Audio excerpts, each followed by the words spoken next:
எல்லோருக்கும் வணக்கம். ஒரு 10 நாளைக்கு முன்னாடி நம்மளுடைய சேனலில் தரமான டைமண்ட் வேலியை தேர்வு செய்வது எப்படி, அதாவது how to choose the best fencing wire for your chain link fence அப்படின்னு சொல்லிட்டு ஒரு வீடியோ போட்டிருப்போம். அந்த வீடியோவில் பார்த்தீங்கன்னா ஒரு செயின் லிங்க் ஃபென்ஸுக்கான ஃபென்ஸ் ஒயரை நம்ம எப்படி சூஸ் பண்ணுறது, அதாவது ஜிங்க் கோட்டட் ஒயரா, அலுமினியம் ஒயரா, ஸ்டெயின்லெஸ் ஸ்டீல் ஒயரா, அதனுடைய சர்ஃபேஸ் ட்ரீட்மெண்ட் என்ன, மெஷ் சைஸ் என்ன, அந்த ஒயரோட கேஜ் என்ன, அதனுடைய ஜிஎஸ்எம் என்ன, இந்த மாதிரி நிறைய டீட்டெயில்ஸ் நம்ம பார்த்தோம். அதை தொடர்ந்து நமக்கு வரக்கூடிய கேள்விகள் என்ன அப்படின்னு பார்த்தீங்கன்னா, அதாவது தங்களுடைய நிலத்துக்கு முள்கம்பி வேலி போடலாமா இல்லைன்னா டைமண்ட் வேலி போடலாமா அப்படிங்கிற கேள்வி தான். இன்னைக்கு இந்த வீடியோவில் முள்கம்பி போடுறதுனாலையும் டைமண்ட் ஃபென்சிங் போடுறதுனாலையும் நமக்கு கிடைக்க போகிற நன்மைகள் என்ன, குறைபாடுகள் என்ன அப்படிங்கிறத பற்றி தான் நம்ம டீட்டெயிலாக பார்க்க போகிறோம். இந்த வீடியோவை ஸ்கிப் பண்ணாமல் ஃபுல்லாக பாருங்கள். அப்போ தான் உங்களுக்கு நாம் என்ன சொல்ல வரோம் அப்படிங்கிறது தெளிவாக புரியும். நீங்கள் நம்மளுடைய சேனலுக்கு புதுசாக வந்திருக்கீங்க அப்படின்னா சப்ஸ்கிரைப் பண்ணிக்கோங்க. நம்ம சேனலில் இருக்கிற மற்ற வீடியோக்களையும் பாருங்கள். பிடிச்சிருந்துச்சு அப்படின்னா லைக் பண்ணுங்கள், உங்கள் ஃப்ரெண்ட்ஸுக்கு ஷேர் பண்ணுங்கள், கமெண்ட் பண்ணுங்கள். இந்த வீடியோ யார் யாருக்கெல்லாம் ஹெல்ப்ஃபுல்லாக இருக்கும் அப்படிங்கிறத நம்ம பார்க்கலாம். நீங்கள் புதுசாக ஒரு விவசாய நிலமோ இல்லை ஒரு வீட்டு மனையோ நீங்கள் வாங்கியிருக்கீங்க, அதுக்கு வேலி போடுறதுக்கு தயாராக இருக்கீங்க அப்படின்னா கண்டிப்பாக உங்களுக்கு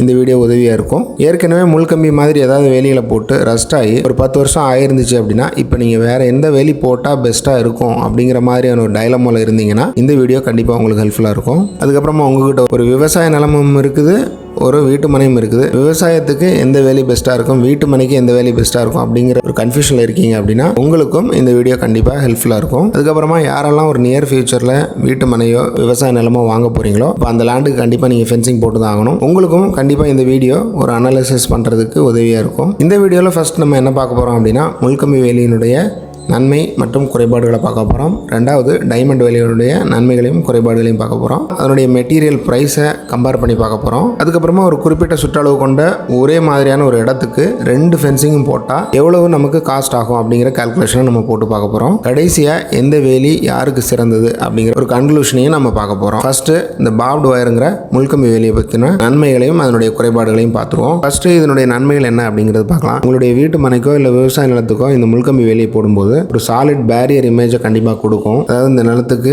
வேலி போட்டுட்டாங்க, நம்ம உள்ள நுழைய முடியாது அப்படிங்கிற ஒரு இமேஜ் செட் ஆயிரும். இந்த வேலிக்கான முதல்ல இருக்கிற நன்மை என்ன அப்படின்னா சீப் ஃபென்சிங் ஆப்ஷன் தான். மற்ற எல்லா ஃபென்சிங் ஆப்ஷனோட விலை குறைஞ்சது இதுதான். இதை விட குறைஞ்சது உயிர் வேலி தான், அதில் மாட்டு கருத்து இல்லை. அதுக்கான நேரம் அதிகமாகும். அது மட்டும் இல்லாமல் வறண்ட நிலத்தில் சீக்கிரமாக உயிர் வேலி வராது அப்படிங்கிற காரணத்தினால தான் எல்லாரும் இந்த மாதிரியான ஃபென்சிங் சொல்யூஷனுக்கு போகிறாங்க. அதுக்கப்புறமா மெயின்டெனன்ஸை பொறுத்தளவில் லோ மெயின்டெனன்ஸ் தான். ஒன்ஸ் நீங்கள் ஃபென்சிங் போட்டிங்க அப்படின்னா அதுக்கப்புறம் ஒரு 5 வருஷத்துக்காவது மெயின்டெனன்ஸ்ங்கிறது பெரிய அளவில் இருக்காது. அன்லெஸ் அண்ட் அன்டில் இந்த வேலையை சேதப்படுத்தவோ கட் பண்ணவோ முயற்சி பண்ணால் மட்டும்தான் நமக்கு பெரிய அளவில் மெயின்டெனன்ஸ் தேவைப்படும். குறைபாடுகளை பற்றி பார்க்கும்போது விவசாயத்தில் கால்நடைகள் அப்படிங்கிறது ஒரு முக்கியமான அங்கம். இப்போ விவசாய நிலத்துக்கு நீங்கள் இந்த ஃபென்ஸை போடும்போது மாடுகளை மேய்ச்சல் முறையில் வளர்க்குறீங்க அப்படின்னா கண்டிப்பாக அந்த வேலிகளில் போய் அதனுடைய தோல் அறுபடுறதுக்கான வாய்ப்பு இருக்குது. விலங்குகளுக்கு மட்டும் இல்லை, மனிதர்கள் நமக்கும் அந்த பார்ப்டு ஒயர் ஃபென்ஸ் தோல்லாம் கிழிச்சு விட்டுறதுக்கான வாய்ப்பு இருக்குது. அதுக்கப்புறமா அந்த முள்கம்பி வேலியை எவ்வளோ நெருக்கமாக நீங்கள் போட்டால் கூட வெளியே இருந்து ஒரு வளர்ச்சி அடைந்த ஆடு தாராளமாக உள்ள பயிர்களை ஈஸியாக மேய்ஞ்சிட்டு போயிடும். அது நீங்கள் விவசாயம் பண்ணுற பயிராக இருக்கலாம், இல்லை நீங்கள் வளர்க்க போகிற மரங்களாக கூட இருக்கலாம். ஸோ ஒன்ஸ்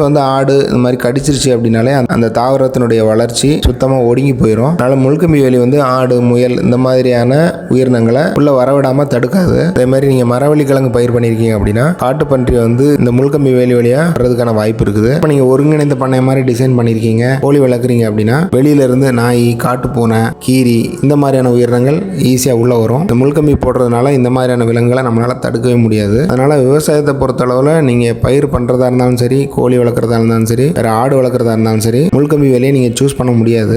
யாருக்கு இது சூட்டபுளாக இருக்கும் அப்படின்னு நினச்சிங்கன்னா ஒரு ரெசிடென்ஷியல் பிளாட், அதாவது ஒரு வீட்டு மனைக்கு நீங்கள் போட போகிறீங்க, அது உங்களுடைய பட்டா நிலம், வேறு யாராச்சும் அதை ஒரு பாதையை யூஸ் பண்ணிட்டு இருக்காங்க அப்படின்னா அந்த மாதிரி நேரத்தில் நீங்கள் தாராளமாக இந்த பார்ப்டு ஒயர் ஃபென்ஸை போட்டுக்கலாம். அதுக்கப்புறமா இமீடியட்டாக நான் அந்த நிலத்தில் எதுவுமே பண்ண போகிறதில்ல, ஒரு 5-6 வருஷம் கழிச்சு தான் நான் ஏதாவது பண்ண போகிறேன், இப்போ எனக்கு வெறுமனே வேலி மட்டும் போட்டு வச்சா போதும் அப்படின்னு நினைக்கிறவங்க தாராளமாக இந்த முள்கம்பி வேலிங்கிற ஆப்ஷனுக்கு போகலாம். இதுதான் இதனுடைய நன்மைகளும் குறைபாடுகளும். அடுத்ததாக செயின் லிங்க் ஃபென்ஸ், அதாவது டைமண்ட் வேலியை பற்றின நன்மைகளையும் குறைபாடுகளை பற்றி பார்க்கலாம். இதனுடைய நன்மைகளை பொறுத்தளவில் ப்ரைஸ் வைஸாக பார்க்கும்போது முள்கம்பியை கம்பேர் பண்ணும்போது இது கொஞ்சம் காஸ்ட்லி தான். ஆனாலும் அஃபோர்டபுள் ஃபென்ஸ் அப்படின்னு தான் சொல்ல முடியும். நம்மளால் இதை போட முடியும் தான். பட்ஜெட் வைஸில் பார்த்தீங்கன்னா முள்கம்பி வேலிக்கும் இந்த டைமண்ட் வேலிக்கும் பெரிய அளவில் வித்தியாசம் இருக்காது. ஒரு 20,000 ஒரு 25,000 ரூபாய் வித்தியாசம் வரலாம். மெயின்டெனன்ஸை பொறுத்தளவில் இதுக்கும் லோ மெயின்டெனன்ஸ் தான். ஒயரை செலக்ட் பண்ணும்போதே நல்ல குவாலிட்டி குவாலிட்டியாக செலக்ட் பண்ணிட்டீங்க அப்படின்னா உங்களுக்கு 10 வருஷத்துலேருந்து 20 வருஷம் வரைக்கும் இதில் பெரிய அளவில் மெயின்டெனன்ஸ் இல்லாமல் ரஸ்ட் ஆகாமல் நீங்கள் பார்த்துக்கலாம். அதுக்கப்புறமா ஏற்கனவே நான் சொன்ன மாதிரி ஒருங்கிணைந்த பண்ணையத்தில் நீங்கள் வந்து ஆடு கோழி இதெல்லாம் வளர்க்குறீங்க அப்படின்னா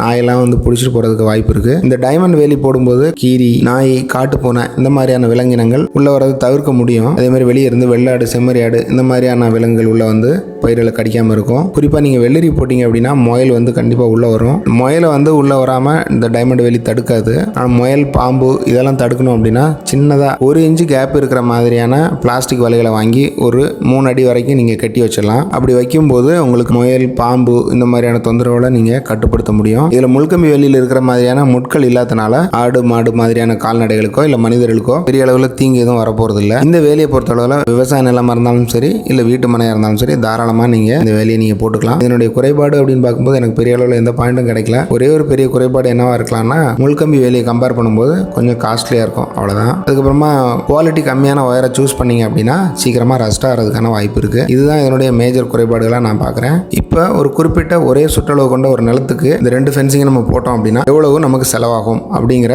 ஒரு காஸ்ட் கம்பேரிசன் நம்ம பார்த்துடலாம். அதை பார்க்கறதுக்கு முன்னாடி அந்த மெட்டீரியலோட ப்ரைஸ் டீடைல்ஸ் பார்க்கலாம். ஃபர்ஸ்ட் நான் சூஸ் பண்ணியிருக்க முள்கம்பி வேலியினுடைய தரத்தை பற்றி பார்க்கலாம். கலர் வந்து சில்வர், பாப்டு ஒயர், மெட்டீரியல் வந்து கல்வனைஸ்ட் அயன் GI. அதனுடைய கேஜ் சைஸ் வந்து 9, ஒயர் டயமீட்டர் வந்து 3 மில்லிமீட்டர். ஒரு ரோலில் இருக்கிற கம்பியினுடைய லெங்த் எவ்வளோ இருக்கும் அப்படின்னு பார்த்தீங்கன்னா 1500 அடி இருக்கும். அதனுடைய வெயிட் தோராயமாக ஒரு 45 கிலோ வரைக்கும் இருக்கலாம். ஒரு கேஜி ப்ரைஸ் எவ்வளோ போட்டிருக்கேன் அப்படின்னா 80 ரூபா வரைக்கும் போட்டிருக்கேன். அப்போ ஒரு ரோல் ப்ரைஸ் வந்து தோராயமாக 45 கிலோ இன்ட்ரு 80 ரூபாய், 3600 ரூபாய் வரும் ஒரு ரோலோட ப்ரைஸு. அடுத்ததாக டைமண்ட் ஃபென்சிங் பார்க்கலாம். இதில் நான் செலக்ட் பண்ணியிருக்க ஒயர் வந்து ஸ்டெயின்லெஸ் ஸ்டீல். இதனுடைய டைப் என்ன அப்படின்னா செயின்லிங் மெஷ்ஷு. கலர் வந்து silver colour. Material GI galvanized iron. Material grade வந்து 100 GSM. கேஜ் சைஸ் வந்து 9, wire diameter 3 millimetre. Mesh size வந்து 3x3 இன்ச்சு அப்படிங்கிற மாதிரி. ஹைட் பார்த்தீங்கன்னா 5 அடி உயரம். இதுக்கும் ஒவ்வொரு ரோலோட வெயிட் எவ்வளோ இருக்கும் அப்படின்னு பார்த்தீங்கன்னா 45 கிலோ. ரோலோட லெங்த் எவ்வளோ இருக்கும் அப்படின்னு பார்த்தீங்கன்னா 30 மீட்டர், அதாவது 98.4 அடி. இதுக்கும் ஒரு கேஜி ப்ரைஸ் வந்து 80 ரூபா நான் போட்டிருக்கேன். ஸோ ஒரு ரோலோட அப்ராக்சிமேட் வெயிட் வந்து 45 கிலோ. ஸோ 45 கிலோ இன்ட்டு 80 ரூபாய். இந்த ரோலோட ப்ரைஸும் வந்து 3600 ரூபாய் தான் வரும். நான் போட்டிருக்க அப்ராக்சிமேட் கால்குலேஷன், தோராய கணக்குப்படி. இப்போ தோராயமாக ஒரு நிலத்தை நம்ம எடுத்துக்கலாம். அந்த நிலத்தினுடைய சுற்றளவு எவ்வளோ அப்படின்னு பார்த்தீங்கன்னா 1240 அடி. இந்த நிலத்துக்கு முள்கம்பி வேலையும் நம்ம போடுறோம், டைமண்ட் வேலையும் போட்டு பார்க்குறோம். ரெண்டுக்குமான காஸ்ட் எவ்வளோ வருது அப்படிங்கிறத நம்ம இறுதியில் பார்க்கலாம். ஃபர்ஸ்ட் நம்ம முள்கம்பி வேலிக்கான காஸ்ட்டை பார்க்கலாம். நம்ம எடுத்துருக்கிற டோட்டல் பெரிமீட்டர் வந்து 1240 அடி. இந்த முள்கம்பி வேலி போடுறதுக்கு நாம் எடுத்துருக்கிற ரோ, அதாவது வரிசை எத்தனை அப்படின்னு பார்த்தீங்கன்னா 8 வரிசை நம்ம எடுத்திருக்கோம். ஏன்னா 8 வரிசை போட்டால் தான் உங்களுக்கு நெருக்கமாக இருக்கும். ஸோ தரையிலிருந்து 5-6 அடி உயரத்துக்கு வந்து நம்ம 8 வரிசை எடுத்துருக்க மாதிரி கணக்கு வச்சுக்கலாம். ஸோ இந்த 8 வரிசையும் இப்போ 1240 அடியால் மல்டிப்ளை பண்ணோம் அப்படின்னா நமக்கு 9920 அடி கிடைக்கும். இது மட்டுமே அளவு கிடையாது. நீங்க வரிசை போட்ட மாதிரி குறுக்க காலம் போடுவீங்க. ஒரு கல்தூணுக்கும் இன்னொரு கல்தூணுக்கும் இடையில ஒரு 5 கம்பி வருதுன்னா கூட ஒரு கம்பியினுடைய அளவு 5 அடி அப்படின்னு வச்சுக்கிட்டோம்னா 5 கம்பி நமக்கு இருக்கிற தூண்களுக்கு இடையான இடைவெளி எண்ணிக்கை எவ்வளவு அப்படின்னு பார்த்தீங்கன்னா 124. இப்போ 124 இன்டு 5 கிட்டத்தட்ட 620 5 அடி நீள முள் கம்பிகள் நமக்கு தேவைப்படும். அதை மறுபடியும் பெருக்கணும் அப்படின்னா 3100 அடி நமக்கு கிடைக்கும். ஏற்கனவே நம்ம ரோ வைஸ்ல பார்த்தோம் இல்லையா 9920 அடி, அதுக்கு கூட இந்த 3100 அடியை கூட்டணும் அப்படின்னா நமக்கு மொத்தமா 13020 அடி கிடைக்கும். இதுதான் நம்ம கரெக்டா நமக்கு தேவைப்படக்கூடிய முள்கம்பியினுடைய நீளம். இப்போ இந்த முள்கம்பி ஒரு ரோலோட லெங்த் எவ்வளவு அப்படின்னு நமக்கு தெரியும், 1500 அடி. இப்போ நமக்கு தேவைப்படக்கூடிய 13020 அடியை 1500 அடியால் வகுத்தோம் அப்படின்னா நமக்கு 9 ரோல் கிடைக்கும். இதுதான் நமக்கு தேவைப்படக்கூடிய முள்கம்பி வேலி பண்டிலினுடைய எண்ணிக்கை. இப்போ நமக்கு 9 ரோல் தேவைப்படுது. ஒரு பண்டிலோட அப்ராக்சிமேட் வெயிட் எவ்வளோ இருக்கும் அப்படின்னு பார்த்தீங்கன்னா 45 கிலோ. ஸோ 9 × 45 405 கிலோ முள்கம்பி வேலி நமக்கு தேவைப்படும். ஒரு கிலோவினுடைய விலை 80 ரூபாய். அப்போ 405 கிலோ இன்று 80 ரூபாய் 32,400 ரூபாய் வரும். கல் தூணினுடைய எண்ணிக்கை நமக்கு எவ்வளவு தேவைப்படும் அப்படின்னா 130 கல் தூண் வரைக்கும் தேவைப்படலாம். 7 அடி உயர கல் தூணினுடைய விலை எவ்வளவு அப்படின்னு பார்த்தீங்கன்னா ஒரு 400 ரூபாய் நான் போட்டிருக்கேன். ஸோ 130 × 400 52,000 ரூபாய் கல் தூணுக்கு மட்டும் நமக்கு செலவாகும். இப்போ இந்த முள்கம்பி வேலி கல் தூணு இந்த ரெண்டையும் நம்ம கூட்டணும் அப்படின்னா 84,400 ரூபாய் நமக்கு வரும். இதுக்கு கூட லேபரு, டிரான்ஸ்போர்ட்டு, மிஸ்லினியஸ் இதர செலவுகளை நம்ம சேர்த்தோம் அப்படின்னா 1,25,000 1,50,000 வரைக்கும் வரலாம். இது மறுபடியும் என்னுடைய தோராய கணக்கு தான். இப்போ நம்ம டைமண்ட் வேலியோட கணக்கு நம்ம பார்க்கலாம். ஸோ இதுக்கும் நம்ம அதே சுற்றளவு தான் தேர்ந்தெடுத்திருக்கோம், 1240 அடி. ஒரு செயின் லிங்க் பண்டிலுடைய லெங்த் எவ்வளவு அப்படின்னு பார்த்தீங்கன்னா 30 மீட்டர், அதாவது 98.4 அடி. அப்போ இந்த 1240 அடியை 98.4 அடியால் நம்ம வகுத்தோம் அப்படின்னா நமக்கு மொத்தம் 13 ரோல் வரைக்கும் நமக்கு தேவைப்படும். ஒரு ரோலுக்கான அப்ராக்சிமேட் வெயிட் எவ்வளோ அப்படின்னு பார்த்தீங்கன்னா 45 kilo. So 13 roll into 45 kilo 585 kilo chain link fence நமக்கு தேவைப்படும். ஒரு கிலோவினுடைய விலை 80 ரூபா நம்ம போட்டோம் அப்படின்னா 585 கிலோ இன்று 80 ரூபாய் 46,800 ரூபாய் நமக்கு வந்து செயின் லிங்க் ஃபென்ஸுக்கு மட்டும் ஆகும். கல்தூணை பொறுத்தளவில் இதுலேயும் நம்ம 10 அடிக்கு ஒரு கல்தூண் வைக்கிறோம். ஸோ இங்கேயும் வந்து நமக்கு 130 கல்தூண் வரைக்கும் நமக்கு தேவைப்படலாம். ஒரு கல்தூணுக்கு 400 ரூபாய் போட்டிருக்கேன். ஸோ 130 கல்தூண் என்று 400 ரூபாய் 52,000 ரூபாய் கல்தூணுக்கு மட்டும் நமக்கு ஆகும். இதுக்கப்புறமா இந்த செயின் லிங்க் ஃபென்ஸை ஸ்டிஃபாக பிடிக்கிறதுக்கு ஒரு 3 லேயர் முள்கம்பி நமக்கு தேவைப்படலாம். அப்போ இதனுடைய சுற்றளவை 3 தடவை நம்ம பெருக்கணும் அப்படின்னா நமக்கு அந்த தேவையான அளவு கிடச்சிரும். 1240 அடி இன்று 3 ஒரு 4000 அடி வரைக்கும் நமக்கு தேவைப்படும். ஒரு பண்டில் முள்கம்பி வேலையினுடைய லெங்க் நம்ம பார்த்தோம் 1500 அடி அப்படிங்கிறது. இதுக்கும் ஒரு கிலோவினுடைய விலை 80 ரூபாய் தான் நான் போட்டிருக்கேன். 3 ரோல் அப்படிங்கும்போது 45 கிலோ இன்று 3 135 கிலோ நமக்கு தேவைப்படும்.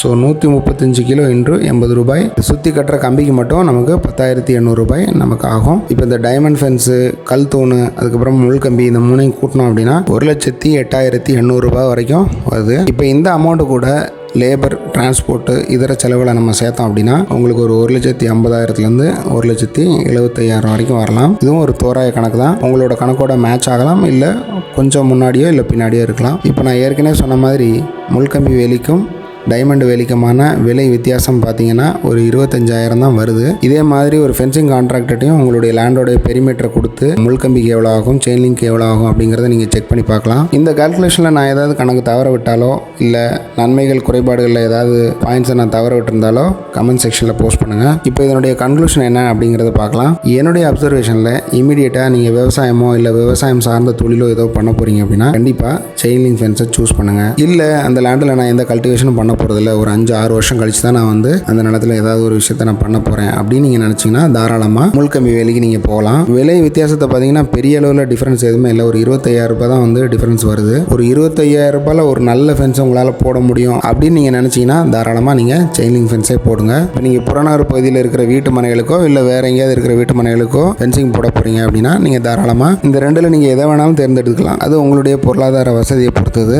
உயிர்வேலியை பற்றி நிறைய பேர் கேட்பாங்க. உயிர்வேலி சிறந்ததா அப்படின்னு கேட்டிங்கன்னா எல்லாத்தோட அதுதான் சிறந்தது. ஆனால் இமிடியேட்டாக அந்த நிலத்தில் விவசாயம் சார்ந்த தொழிலோ செய்யும்போது உயிர்வேலி உடனே நமக்கு ஒரு ப்ரொடெக்ஷனை கொடுக்காது. அதுவும் நம்மளுடைய நிலம் கொஞ்சம் வறண்ட நிலமாக இருந்துச்சுன்னா உயிர்வேலி வளர்கிறதுக்கு 2லேருந்து 3 வருஷம் வரைக்கும் கூட எடுத்துக்கும். அதனால் முதல்ல இந்த மாதிரியான ஒரு ஃபென்ஸை நம்ம போட்டுக்கிட்டு அதுக்கப்புறமா அதோட சேர்த்து நம்ம உயிர்வேலியை வச்சோம் அப்படின்னா நாளடைவில் அது ஒரு பெரிய அரணாக நமக்கு இருக்கும். கண்டிப்பாக இந்த வீடியோலேருந்து ஒரு சின்ன தகவல் உங்களுக்கு கிடச்சிருக்கும் அப்படின்னு நான் நம்புகிறேன். இந்த வீடியோ உங்களுக்கு பிடிச்சிருந்துச்சு அப்படின்னா உங்களுடைய ஃப்ரெண்ட்ஸுக்கு ஷேர் பண்ணுங்கள், வீடியோவுக்கு லைக் பண்ணுங்கள், கமெண்ட் பண்ணுங்கள், நம்ம சேனலுக்கு சப்ஸ்கிரைப் பண்ணுங்கள். இதே மாதிரி இன்னொரு வீடியோவில் நாம் சந்திக்கலாம். நன்றி, வணக்கம்.